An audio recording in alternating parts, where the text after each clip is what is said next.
Hi there, Steve Rubis, the Fix-It IR guy. Today we want to talk about Tesla. And what is Tesla worth? Is it worth $40 or $4,000 a share? Our guess is as good as yours. Essentially, either you're a dyed-in-the-wool believer of the Tesla story or you think the company is a complete fraud. It really epitomizes a battleground stock today. Now, recently Elon Musk tweeted that he was looking at taking the company private. Subsequent to that, Kathy Wood at ARK Invest published a well-thought, well-researched document showing why they should stay public and that the company could be possibly worth $4,000 a share in the future.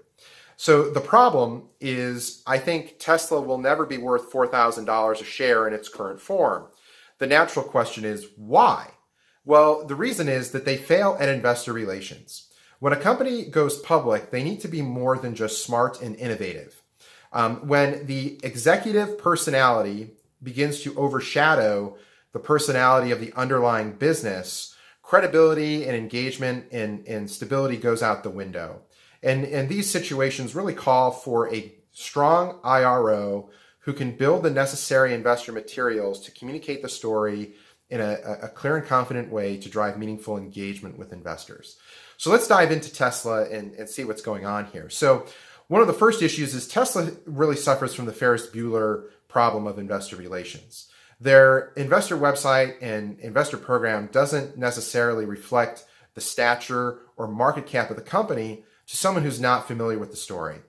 Now, despite having this problem, they do have a size and liquidity advantage. The company is a $53 billion market cap company, and to use ETFs as a proxy for index membership, Tesla is a component of 126 different ETFs.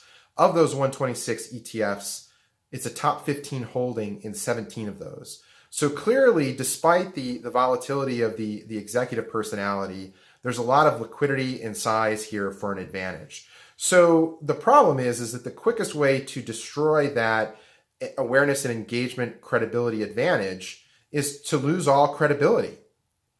And the way you do that is when the executive personality trumps that of the underlying business.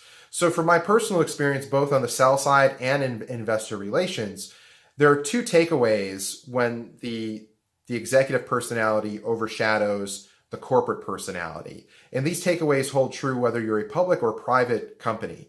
And the first is that once your personality overshadows the company, investors will look to find a way to push the eject button on your tenure. And then secondly, investors are going to do everything they can to withhold funding for the business. It's going to become more difficult. Your cost of capital is going to go up. It's going to be harder to find funds. So essentially, the key problem here is when the executive personality trumps the underlying business personality, the company is going to have a lot of problems in terms of telling its story.